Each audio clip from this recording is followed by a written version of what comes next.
بسم اللہ الرحمن الرحیم الحمدللہ وحدہ والصلاة والسلام علی اشرف الانبیاء والمرسلین الحمدللہ الذی انزل التوراة علی موسیٰ والانجیل علی عیسیٰ والزبور علی داود والفرقان علی محمد صلی اللہ علیہ وسلم اما بعد فاعوذ باللہ من الشیطان الرجیم بسم اللہ الرحمن الرحیم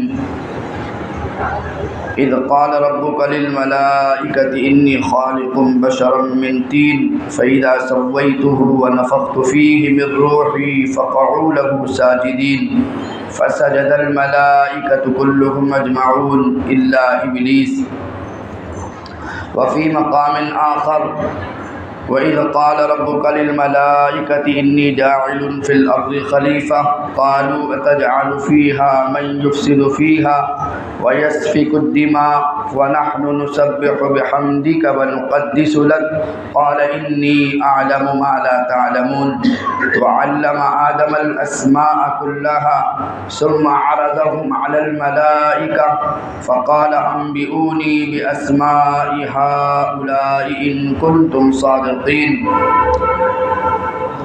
وقال النبي صلى الله عليه وسلم كنت نبيا وإن آدم بين الروح والجسد أو كما قال النبي صلى الله عليه وسلم۔ میرے محترم عزیز دوستو، اللہ رب العزت تمام انبیاء کے واقعات جو بیان فرماتے ہیں تو اللہ خود فرماتے ہیں کُلًا نَقُصُّ عَلَيْكَ مِنْ أَنْبَاءِ الرُّسُلِ مَا نُثَبِّتُ بِهِ فُؤَادَكَ۔ کیا ہم یہ غیب کے حالات اور خبریں اور انبیاء کے واقعات آپ کے لیے اس لیے بیان کرتے ہیں تاکہ یہ لوگوں کے حالات سے آپ کا دل مطمئن ہو، آپ کا دل ثابت قدم ہو، یعنی آپ کو تسلی مل سکے۔ اور یہ واقعات ایسے ہیں نحن نقص علیک احسن القصص، یہ جتنی قصے کہانیاں ہوتی ہیں سب سے بہترین واقعات جو نبیوں کی زندگی کے حالات اللہ تعالیٰ قصص کے ذریعے سے اس قرآن کے ذریعے اللہ تعالیٰ امت محمد صلی اللہ علیہ وسلم تک پہنچا رہا ہے۔ تو سب سے پہلے تو بات ذہن میں رکھے کہ اللہ نے واقعات بیان کیوں کیے، قصے کہانی اور انبیاء کے حالات کیوں بیان کیے؟ کہ وہ کفار مکہ جانتے ہیں کہ نبی کبھی مکہ سے باہر نہیں گئے، نبی کا کوئی استاد نہیں رہا، نبی کے پاس آلات اور وسائل نہیں ہے کہ نبی باہر جا کے تعلیم حاصل کرے۔ لیکن یہ مکے کا در یتیم کبھی حال سناوے آدم علیہ السلام کا، کبھی تذکرہ کرے ادریس علیہ السلام کا، کبھی حال بیاں کرے شیش علیہ السلام کا، کبھی بتائے کہ ابراہیم کو کیسے حالات پیش آئے، کبھی بتائے کہ اسماعیل کو کیسے ذبح کیا جانے لگا، کبھی بتائے کہ ہاجرہ نے کیا تکالیف اٹھائی، کبھی بتائے کہ موسیٰ پہ کیا حال آئے، کبھی بتائے کہ عیسیٰ علیہ السلام پر کیا گزری ہے۔ بیٹھا ہے مکے کی گلیوں کے اندر اور حالات گزشتہ 8000 سالوں کے سنا رہا ہے۔ اللہ تعالیٰ تمام مشرکین مکہ کو بتانا چاہتا ہے کہ یہ جو لفظ لفظ آپ کو سنا رہا ہے، حرف حرف آپ کو سنا رہا ہے، جیسا یہ نبی سچا ہے اس پہ اترنے والا قرآن بھی سچا ہے، اور یہ بیان کرنے والے جو حالات اور واقعات کر رہا ہے وہ بھی اپنی جانب سے نہیں بلکہ اس کو خدا نے خبر دی ہے، اور اللہ کا نبی قرآن کے ذریعے سے گزشتہ امم کے اور گزشتہ انبیاء کے حالات امت کے سامنے پیش کر رہا ہے تاکہ نبی کی نبوت کی ساری دلائل مکمل ہو سکے کہ یہ اپنی جانب سے نہیں بلکہ قرآن جو اللہ اتار رہے ہیں نزل به الروح الامین علی قلبک لتکون من المنذرین، تنزیل من رب العالمین، اتارنے والا خدا ہے، لانے والا جبرائیل ہے، اور بتانے والا محمد مصطفیٰ صلی اللہ علیہ وسلم ہے۔ تو عرض یہ کرنا ہے کہ جو واقعات ابھی ہم نے شروع کیے ہیں قصص الانبیاء کی صورت میں، آج بحمد اللہ تعالی اس سیرت الانبیاء قصص الانبیاء قرآن اور حدیث کی روشنی میں جو عنوان ہم نے طے کیا ہے اپنی قلب علمی بساط کے مطابق، آج اس کا دوسرا حلقہ ہے۔ لہذا واقعہ چل رہا ہے حضرت آدم علیہ السلام کا، تو گزشتہ کل ہم یہاں تک پہنچے تھے کہ اللہ تعالیٰ نے آدم علیہ السلام کو مٹی سے پیدا فرمایا ہے، اس میں 5 اعتراضات کفار مشرکین کے اور دیگر اقوام کے ہیں، اس کے دلائل بھی دیے تھے کہ کبھی اللہ تعالیٰ مٹی تراب کہتے ہیں، کبھی تین کا لفظ استعمال کرتے ہیں، کہیں تین اللازم کا لفظ استعمال کرتے ہیں، کئی سلسال کالفخار کہتے ہیں، کہیں من حمأ مسنون کا لفظ استعمال کرتے ہیں۔ تو دیگر اقوام اور دیگر مذاہب وہ کہتے ہیں کہ دیکھو تمہارے قرآن میں ایک لفظ صحیح نہیں ہے، بلکہ آدم کی مٹی کا تذکرہ 5 لفظوں میں ہے، یہ غلط باتیں استعمال ہو رہی ہے۔ لیکن یہ کم علمی کے مطابق اور کم فہمی کے مطابق کہ قرآن کو نہیں پڑھا ہے، اس لیے اس کے مطلب کو سمجھ نہیں سکتے۔ قرآن کو اگر سمجھا ہوتا تو پتہ چلتا کہ تراب ہر مٹی کو کہتے، دنیا میں جو بھی مٹی ہے اس کا اطلاق تراب پر ہوتا ہے۔ لیکن جہاں اللہ نے فرمایا انی خالق بشرا من انی اذ قال ربک للملائکۃ انی خالق بشرا من طین، کہ میں آدم اور انسان کا مجسم مٹی سے بنانے والا ہوں، آدم علیہ السلام کو مٹی سے پیدا کرنے والا ہوں۔ تو تین کہتے ہیں کہ جس مٹی میں پانی ملا دیا جائے، اب وہ مٹی جب گیلی ہو جاتی ہے تو اب اس کو تین کہتے ہیں۔ کہیں استعمال فرمایا تین لازم، تین لازم کس کو کہتے ہیں؟ وہی مٹی سوکھ جائے، سوکھنے کے بعد جب وہ کڑک ہو جاتی ہے تو اس کو دور سے دیکھو تو چمکتی ہوئی نظر آتی ہے، تو تین لازم چمکتی ہوئی مٹی کو کہا جاتا ہے۔ ایسے ہی سلسال کالفخار، کالفخار اس کو کہتے ہیں اگر مٹی کا مجسم بنا دیا جائے جو اندر سے کھوکھلا ہو، جیسے کمار مٹکا بناتا ہے، کوئی ہنڈیا بناتا ہے، جب وہ پک جاتی ہے اور جب وہ سوکھ جاتی ہے تو اندر سے کھوکھلے ہونے کی وجہ سے اس کو بجاؤ تو اس میں سے آواز پیدا ہوتی ہے، جیسے آواز پیدا ہوتی ہے اس مٹی کو سلسال کالفخار کہا جاتا ہے۔ اور 5واں لفظ اللہ نے استعمال فرمایا ہے کہ من حمأ مسنون، حمأ مسنون اس مٹی کو کہتے ہیں آگ کے جلنے کے بعد جو راکھ بچتی ہے، اگر اس کو دھوپ میں رکھ دیا جائے چند دنوں کے بعد اس کا کلر تبدیل ہونا شروع ہوتا ہے۔ ایسے ہی آدم علیہ السلام کے مجسم کو بنا کر جب میدان میں رکھ دیا گیا دھوپ پڑنے کی وجہ سے، لہذا جب وہ سخت ہو گیا ہے اس کو من حمأ مسنون کہا جاتا ہے۔ تو تراب بھی صحیح ہے، تین بھی صحیح ہے، تین لازم بھی صحیح ہے، سلسال کالفخار بھی صحیح ہے، اور من حمأ مسنون بھی صحیح ہے۔ جب اللہ تعالیٰ نے مجسم آدم علیہ السلام کا بنا دیا، اب اللہ تعالیٰ فرما رہے ہیں، فرشتوں کو مخاطب کر رہے ہیں فَإِذَا سَوَّيْتُهُ وَنَفَخْتُ فِيهِ مِن رُوحِي فَقَعُوا لَهُ سَاجِدِينَ، کہ دیکھو جب آدم کا مجسم مکمل ہو جائے گا تو میں اپنی طرف سے اس میں پھونک یعنی روح کو پھونک دوں گا، جس کی وجہ سے آدم زندہ ہو گئے، تو تم سب نے مل کر آدم کو سجدہ کرنا ہے۔ فَقَعُوا لَهُ سَاجِدِينَ، کہ تم سب نے آدم کے سامنے سجدہ کرنا ہے۔ تو لفظ اللہ استعمال فرما رہے کہ جب میں روح کو پھونک دوں، حدیث میں صحیح روایت میں آتا ہے جب اللہ تعالیٰ نے مجسم کو مکمل کرنے کے بعد، اچھا یہ مجسم بنا ہے کسی فرشتے نے نہیں بنایا، لما خلقت بیدی، اللہ خود فرما رہے ہیں کہ آدم کے مجسم کو میں نے اپنے ہاتھوں سے بنایا۔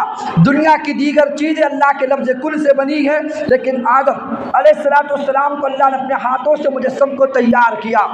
اب مجسم تیار ہو گیا تھا تو شیطان وہ وہاں سے گزرتا تھا، اور شیطان اصل میں کبھی بھی فرشتوں میں شمار نہیں ہوا، شیطان فرشتوں میں کبھی بھی شمار نہیں ہوا۔ کان من الجن ففسق عن امر ربی، وہ تو جنات میں سے تھا، اور وہ کیسے فرشتوں میں شامل ہوا؟ جب آدم کی تخلیق سے 2000 سال پہلے، جیسے کل آپ کے سامنے کہا گیا 2000 سال پہلے اللہ نے انزل الجنود الملائکہ، اللہ نے فرشتوں کی جماعت کو اتارا بحور الجزائر الى جزائر البحور، جب سمندری علاقوں کی طرف ان جناتوں کو مار کے بھگایا گیا تھا، اس میں یہ عزازل بچ گیا تھا۔ اس کی نیکی کی وجہ سے، اس کی عبادت کی وجہ سے فرشتوں کو رحم آیا، فرشتوں نے اللہ کے حکم سے اس عزازل کو اٹھا کر آسمانوں پر لے گئے، جو اصل میں جن یعنی شیطانوں میں تھا۔ جب اس کو لے گئے، اتنی عبادت اس نے کیا، اتنے اللہ کو اس نے منایا،